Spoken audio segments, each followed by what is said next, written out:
Kisah inspiratif syukur dan kufur. Sebelum lanjut, jangan lupa tekan like dan subscribe.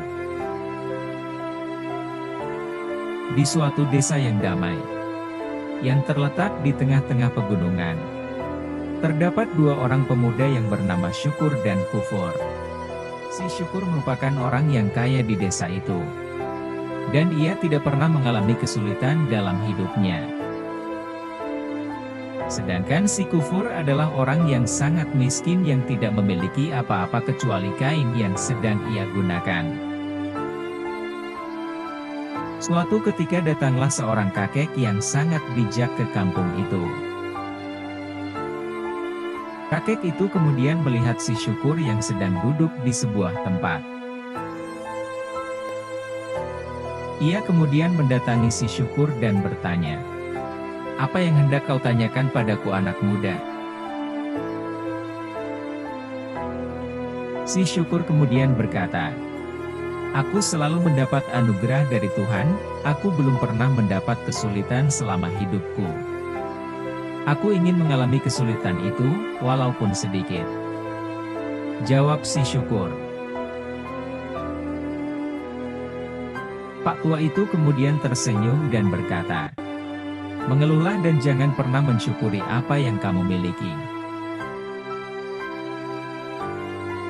Si Syukur kemudian mengambil sebuah tongkat kayu dan menjawab sambil menunjuk menggunakan tongkat tersebut, "Anda lihat kebun itu?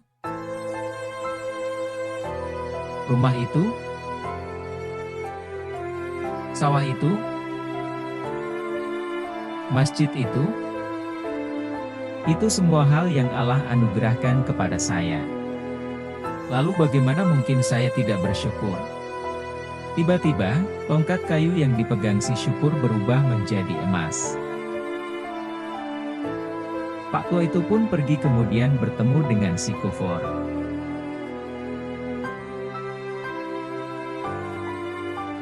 Ia kemudian menghampiri si Kufur sembari berkata, "Hai anak muda, apa yang hendak kau tanyakan padaku?" Si Kufur kemudian menoleh ke Pak tua itu dan berkata, "Anda melihat kondisiku Pak tua, aku sangat miskin dan tidak punya apa-apa kecuali pakaian yang aku pakai. Bagaimana caranya agar aku bisa menjadi orang kaya?" Tanya Kufur. Pak tua itu kemudian menjawab, "Bersyukurlah atas apa yang kau miliki." Si Kufur kemudian membentak Pak tua dengan berkata, "Bagaimana mungkin aku bisa bersyukur? Aku tidak memiliki apa-apa kecuali pakaian yang aku pakai."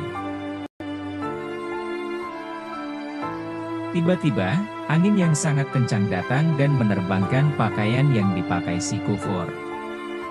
Akhirnya si Kufur tidak memiliki apa-apa.